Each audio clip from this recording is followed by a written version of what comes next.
Hey everyone, so I'm a bit of a hippie today. Got my headband, really cool, huh? So today I'm going to do my video on my Mac camera, so the quality may not be as good, but hopefully you can hear me okay.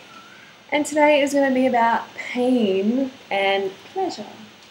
Okay, so pain and pleasure are the two biggest motivators in your life. You do things out of the need to avoid pain and the desire to gain pleasure. Right? These are two such strong forces in your life. Right? So, and I apply these principles to the raw food lifestyle. So I make them work for me. And in the way I do that, I have a pain and pleasure list. Like a pain list if I go back to eating cooked food, and a pleasure list if I stay on this lifestyle. And that's what I want to talk to you about today. So what pain do I have? Okay, what pain do I have attached to going back to eating cooked food? Well, where do I start? Like a lot of people think, oh, cooked food's fine, it's okay, heaps of people survive on it, rah, rah. And okay, yeah, that's true. People can survive on a cooked food diet, but it depends what sort of cooked food diet, and are they actually thriving? Are they reaching their full potential? And I say no. An example of that is all the people popping off like flies. People are dying around us of disease. All right, so that for me is a big motivator in itself. That disease. I don't want to get disease. And you may be able to get something on this lifestyle, but it's not going to be in relation to what you're eating. It's not going to be like a disease related to eating pus and flesh. Yes, milk and meat is pus and flesh. So just remember that. You might want to call it like, oh, lamb, it's lamb chops. But it really is flesh of another animal. And it's going to decay in your guts. Sex life? That's right. Sex life is so much better on a high-carb, raw vegan lifestyle because skin is softer. Skin is really a lot softer.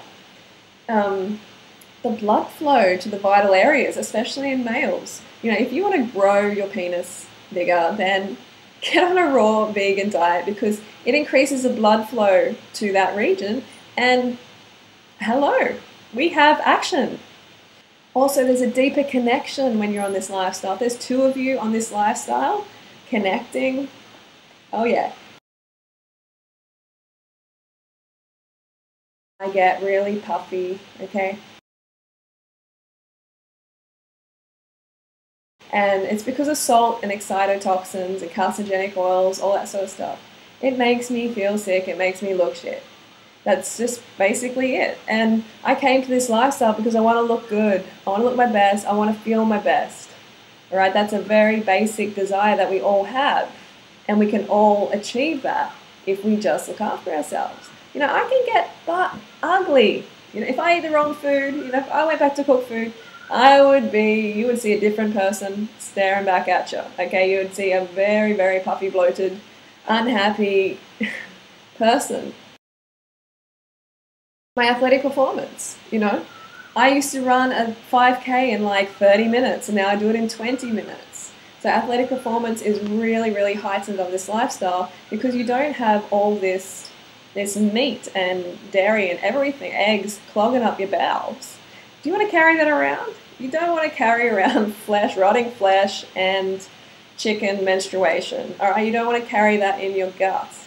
And then you have a bit of healthy food like fruit, and you get a gut ache and you're like, what the heck? You're like, that fruit is bad, I'm going to get the fruit out. No, you got to get the other stuff out. So optimal digestion, like the best digestion ever on this lifestyle. Seriously, digestion and elimination, feeling good like that, eliminating properly, puts a smile on your face. Seriously. The old saying, shitty, that person's shitty. Yeah, they're shitty because they got a stuffed up colon. That is almost the reason 100% of the time.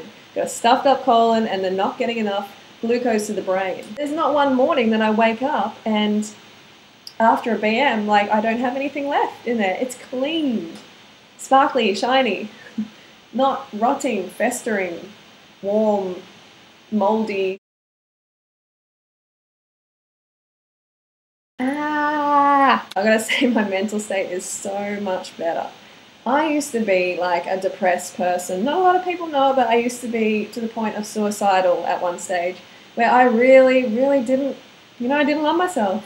I was not feeling good about myself at all.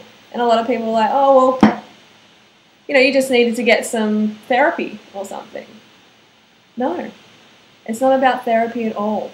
This is about meeting your basic physiological needs of sufficient glucose to your brain. I mean, it is really tough to be depressed when you are meeting your basic physiological needs. You're sleeping enough, you're getting enough to drink, enough water, just clean water, basic need, and you're getting enough carbohydrates, enough fruit to your brain. Fruit to the brain, it's a good one. Actually. Chewy smoothie. I mean, weight loss, well, I'm not going to lie, it's a big thing, and I feel way better than when I was a chubster. Like, I feel a lot better.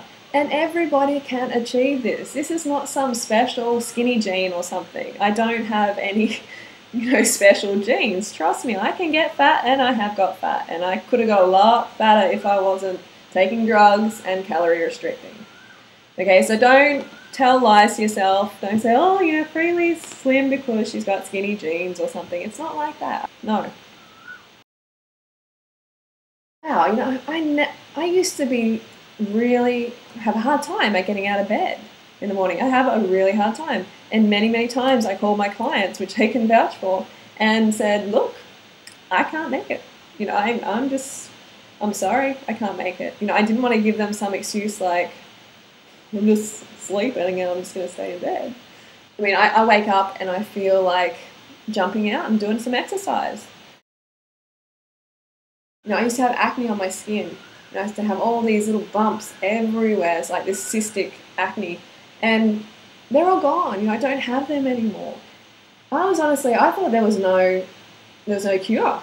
I thought, God, well, I'm going to be stuck with these. I'm 26 and I've got this acne. What's going on? No. I'm 31 now and it's just gone. So that's diet related. So if you've got acne or something, it's going to go. But you have to stick to this lifestyle. You have to have faith in your body that it is healing. And, just have patience. It's going to happen. Mental clarity is a good one because I used to not be able to focus on anything. You can ask some of my old girlfriends, they're like, where is your head, man? Like, listen up. And old teachers and that, I just couldn't focus. I had zero focus. And it's because I had a candida imbalance, because I was eating crap. Overcoming candida, that is a big one. I had candida imbalance for years and years, which contributes to skin problems and itchiness and all that sort of stuff. But that's all gone. Candida is now back into balance. I didn't kill my candida like a lot of people want to do. It's like, kill the candida. No, you don't want to kill your candida. Candida is your friend. It's help regulating your blood sugar levels. Don't want to kill it. You just want to bring it back into balance. And you do that by taking the fat out of the bloodstream, the excess fat. So then the sugar can move freely through the bloodstream and into the cell. Okay. So that's something I'll talk about another time, but candida is not the big thing that people go on about. It's always like, my God, candida, I've got to kill the candida. No, you don't need to kill your candida. They're like your little friends. You don't want to kill your little friends. I also had an underactive thyroid as well, and I took medication for that at one point because mainly I wanted to get leaner, and my boyfriend at the time, he recommended that I take thyroid accelerating medication, and I got a test and my thyroid was actually underactive. I took it, I lost a little bit of weight, but God, so many other problems. I just became this wreck from taking drugs. Not good, because it's allopathic, meaning it's addressing a symptom. It's not actually not even addressing a symptom, but it's not addressing the cause of the problem. We've got to go to the root of the cause. Why is this happening? Oh, because you're eating crap and you're not looking after yourself. So then I went to the root of the cause, and thyroid function is back up. Perfect. Oh my God, the pain of doing dishes. Greasy, greasy, greasy dishes.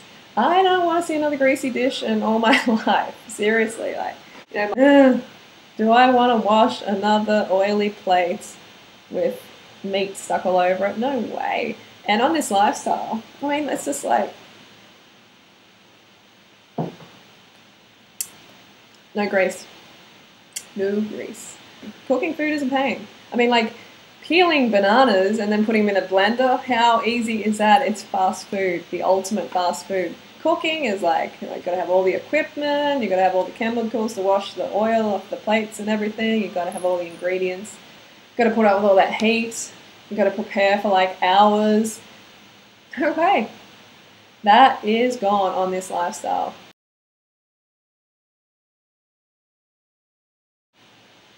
Also, this is one that most people wouldn't really think about. It's that raw food changes your whole life. Okay, it's not just about what you eat. Like, it changes your whole surroundings. You start to attract different people into your life. You start to do different things. Most people leave their old zombie job, their old like sheep job. They become less of a sheeple. And they start thinking more for themselves, thinking more freely.